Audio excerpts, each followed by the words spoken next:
Good day to you, my fellow self-isolators. So I wanted to share some thoughts I'm having about this coronavirus panic. Um, these thoughts have gotten to the point where they're, making me feel some anger. And so I wanted to express this because I feel like this discussion I'm not really seeing in a lot of the videos I'm finding. I'm certainly still avoiding the mainstream news for the most part because it is corporate owned and highly negative, and it's basically creating panic and sustaining panic, which I think should be illegal, just like their defamation of various elected officials should be illegal. However, I'm here to talk about coronavirus.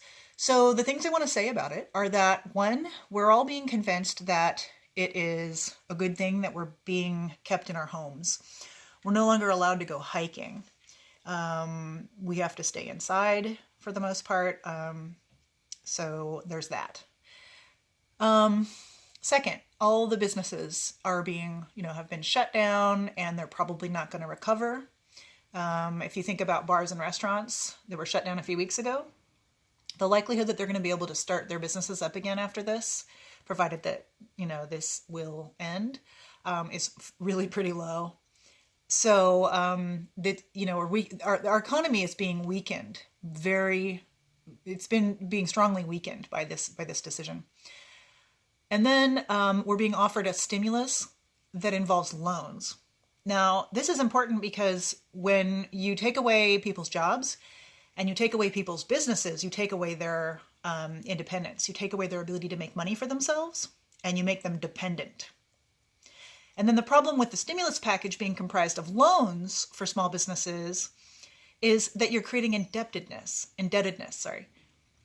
You're increasing the amount of debt that people have. So all of these things are far more alarming to me than the virus itself. The virus is not as deadly as the normal flu. In fact, last year, 250,000 people died from the regular flu.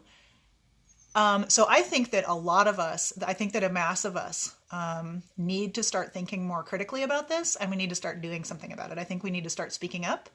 One thing that I always tell people is to write a letter to your elected officials and use snail mail, regular mail, before the postal services shut down. Send a letter to your senators and congressional representatives and ask them to write you back. It's their job to write you back anyway. Ask them to address the issues that you care about. Ask them, why are we being kept in our homes for this? Why is the economy being shut down? Why is the stimulus package comprised of loans and debt? Ask them these hard questions and ask them to answer you. And if you don't know everything about the issues that you're concerned about, ask them to explain it to you and show you supporting evidence, because that's their job. They'll write you back and they'll get involved with you. And in fact, once you do this, once you write this letter using snail mail, licking a stamp, putting it in the mail, they are required by law, according to their job, to do something about what you're asking them to do. And in fact, they count each letter 2,000 times. Most people, in fact, not a single person I've told this to over the years knows this. Everybody's shocked and like, what? Yeah, they don't want you to know. And I wouldn't say that the government itself, I would say that the corporations that have infiltrated and turned our government corrupt are the ones that don't want you to know. So those are my 2 cents for the day. And if I sound passionate, it's because I am, because this is starting to really bug me. So let me know what you think in the comments, and subscribe and like the video like usual, and turn on your notification bell because I may be posting more about this kind of stuff in the future. All right, I hope you have a good day under the circumstances.